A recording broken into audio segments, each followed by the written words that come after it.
राम राम राम राम राम राम राम राम राम नारायण नारायण। संबंध। जिसके पास योग का बल होता है और जिसका प्राणों पर अधिकार होता है, उसको तो निर्गुण निराकार की प्राप्ति हो जाती है, परंतु दीर्घकालीन अभ्यास साध्य होने से यह बात सबके लिए कठिन पड़ती है।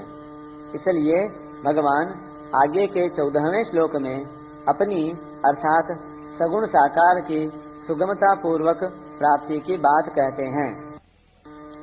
अनन्यचेता सततं यो मां स्मरति नित्यशः तस्याहं सुलभः पार्थ नित्ययुक्तस्य योगिनः। हे प्रथानंदन, अनन्य चित्त वाला जो मनुष्य मेरा नित्य निरंतर स्मरण करता है, उस नित्य युक्त योगी के लिए मैं सुलभ हूँ, अर्थात उसको सुलभता से प्राप्त हो जाता हूँ। व्याख्या। 7वें अध्याय के 30वें श्लोक में जो सगुण साकार परमात्मा का वर्णन हुआ था, उसी को यहाँ 14वें, 15वें और 16वें श्लोक में विस्तार से कहा गया है। अनन्य चेता, जिसका चित्त भगवान को छोड़कर किसी भी भोग भूमि में, किसी भी ऐश्वर्य में किंचन मात्र भी नहीं जाता, जिसके अंतःकरण में भगवान के सिवाय अन्य किसी का कोई आश्रय नहीं है, महत्व नहीं है, वह पुरुष अनन्य चित्त वाला है। जैसे पतिव्रता स्त्री का पति का ही व्रत नियम रहता है, पति के सिवाय उसके मन में अन्य किसी भी पुरुष का राग पूर्वक चिंतन कभी होता ही नहीं। शिष्य गुरु के और सुपुत्र माँ बाप के परायण रहता है, उनका दूसरा कोई इष्ट नहीं होता। इसी तरह से भक्त भगवान के ही परायण रहता है। यहाँ अनन्य चेता पद सगुण उपासना करने वाले का वाचक है। सगुण उपासना में विष्णु, राम, कृष्ण, शिव, शक्ति, गणेश, सूर्य आदि जो भगवान के स्वरूप हैं, उनमें से जो जिस स्वरूप की उपासना करता है उसी स्वरूप का चिंतन हो, परंतु दूसरे स्वरूपों को अपने इष्ट से अलग न माने और अपने आप को भी अपने इष्ट के सिवाय और किसी का न माने, तो उसका अन्य की तरफ मन नहीं जाता।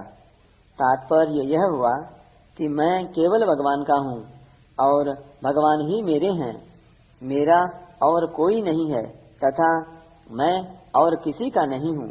ऐसा भाव होने से वह अनन्य चेता हो जाता है। सततम यो माम स्मरति नित्यशः। सततम का अर्थ होता है निरंतर, अर्थात जब से नींद खुले तब से लेकर गाढ़ नींद आने तक जो मेरा स्मरण करता है। और नित्यशः का अर्थ होता है सदा, अर्थात इस बात को जिस दिन से पकड़ा उस दिन से लेकर मृत्यु तक जो मेरा स्मरण करता है। तस्याहं सुलभः पार्थ नित्य युक्तस्य योगिनः। ऐसे नित्य युक्त योगी के लिए मैं सुलभ हूँ। यहाँ नित्य युक्त पद चित्त के द्वारा निरंतर चिंतन करने वाले का वाचक नहीं है, प्रत्युत श्रद्धा प्रेम पूर्वक निष्काम भाव से खुद भगवान में लगने वाले का वाचक है। जैसे कोई ब्राह्मण अपने ब्राह्मण पने में स्थित रहता है कि मैं ब्राह्मण हूँ, क्षत्रिय, वैश्य आदि नहीं हूँ। वह अपने ब्राह्मण पने को याद करे या न करे, पर उसके ब्राह्मण पने में कोई फर्क नहीं पड़ता। ऐसे ही मैं भगवान का हूँ और भगवान मेरे हैं, इस नित्य संबंध में दृढ़ रहने वाला ही नित्य युक्त है। ऐसे नित्य युक्त योगी को भगवान सुगमता से मिल जाते हैं। भगवान के सिवाय शरीर, इंद्रियां, प्राण, मन, बुद्धि अपने नहीं हैं, केवल भगवान ही अपने हैं। ऐसा दृढ़ता से मानने पर भगवान सुलभ हो जाते हैं। परंतु शरीर आदि को अपना मानते रहने से भगवान सुलभ नहीं होते।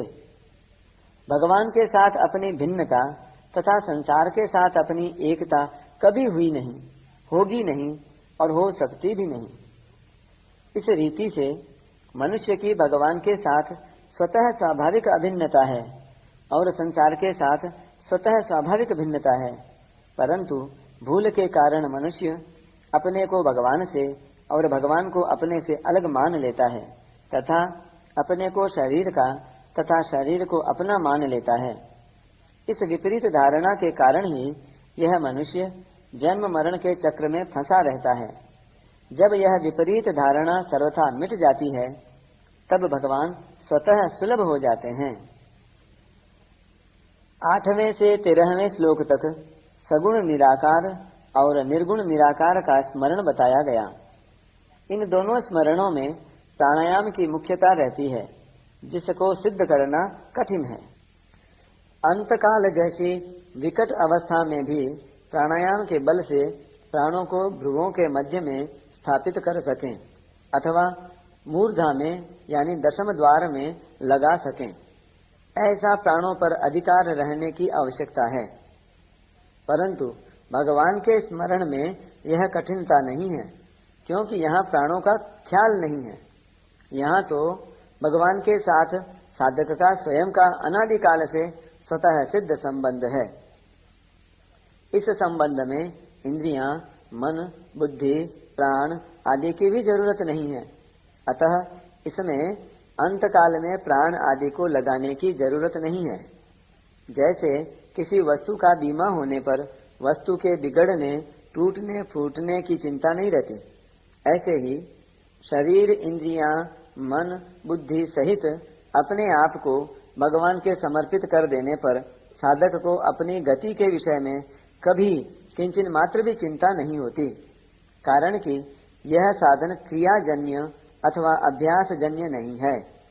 इसमें तो वास्तविक संबंध की जागृति है, अतः इसमें कठिनता का नामो निशान नहीं है। इसी से भगवान ने अपने आप को सुलभ बताया है। परिशिष्ट भाव। अनन्य चेता भक्त की दृष्टि में एक परमात्मा के सिवाय अन्य की सत्ता न होने से उसका मन अन्य जगह कैसे जाएगा, क्यों जाएगा, कहाँ जाएगा। इसलिए वह स्वतः अनन्य चित्त वाला हो जाता है। सततम यो माम स्मरति नित्यशः। एक करना होता है और एक होना होता है। जो करते हैं वह क्रिया है और जो अपने आप होता है वह स्मरण है। जैसे गीता के अंत में अर्जुन ने कहा स्मृतिर्लब्धा, तो वह स्मृति क्रिया नहीं है, प्रत्युत भगवान के साथ अपने नित्य संबंध की स्वतः होने वाली स्मृति है। भगवान के स्मरण में खास हेतु उनमें अपनापन है। भगवान ही मेरे हैं और मेरे लिए हैं। इस प्रकार भगवान में अपनापन होने से स्वतः भगवान में प्रेम होता है और जिसमें प्रेम होता है उसका स्मरण अपने आप और नित्य निरंतर होता है। इसलिए भगवान ने 7वें अध्याय के आरंभ में मय्यासक्त मनः पद से अपने में आसक्ति अर्थात प्रेम होने की बात कही है। तात्पर्य है कि केवल भगवान को ही अपना और अपने लिए मानने से साधक की भगवान में प्रियता हो जाती है। भगवान में प्रियता होने के बाद फिर भगवान का स्मरण स्वतः होता है। नित्य युक्तस्य, नित्य निरंतर भगवान के साथ जुड़ा हुआ होने से भक्त को नित्य युक्त कहा गया है। 7वें अध्याय के 17वें श्लोक में तेषाम ज्ञानी नित्य युक्तः पदों से भी यही बात कही गई है। नित्य युक्तस्य पद से श्लोक के पूर्वार्ध में आई सभी बातों का समाहार हो जाता है। तस्याहम सुलभः पार्थ। भगवान ने महात्मा को तो दुर्लभ बताया है, स महात्मा सुदुर्लभः, पर यहाँ अपने को सुलभ बताया है। इसका तात्पर्य है कि संसार में भगवान दुर्लभ नहीं है, प्रत्युत उनके तत्व को जानकर उनके शरण होने वाले भक्त दुर्लभ हैं। कारण कि भगवान को ढूंढें तो वे सब जगह मिल जाएंगे, पर भगवान का प्यारा भक्त कहीं कहीं ही मिलेगा। हरि दुर्लभ नहीं जगत में, हरिजन दुर्लभ होय। हरि हेरिया सब जग मिले, हरिजन कहीं एक होय। भगवान कृपा करके जो मनुष्य शरीर देते हैं, उस शरीर से जीव अनेक योनियों में तथा नरकों में भी जा सकता है, परंतु भक्त कृपा करके भगवान की ही प्राप्ति कराता है। हरि से तू जनि हेत कर, कर हरिजन से हेत।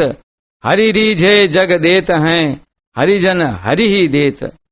वास्तव में जो नित्य प्राप्त है उसमें सुलभता दुर्लभता कहना बनता ही नहीं, परंतु लोगों ने उसको दुर्लभ कठिन मान रखा है। इस वृत्ति को हटाने के लिए भगवान ने अपने को सुलभ बताया है, जिसकी खुद की सत्ता है ही नहीं। उस असत शरीर संसार को सत्ता और महत्ता देने से तथा उसके साथ संबंध जोड़ने से ही नित्य प्राप्त परमात्मा दुर्लभ हो रहे हैं। असत को सत्ता और महत्ता न दें तो परमात्मा की प्राप्ति स्वतः सिद्ध है। असत है और वह अपना तथा अपने लिए है, ऐसा मानना ही असत को सत्ता और महत्ता देकर उसके साथ संबंध जोड़ना है।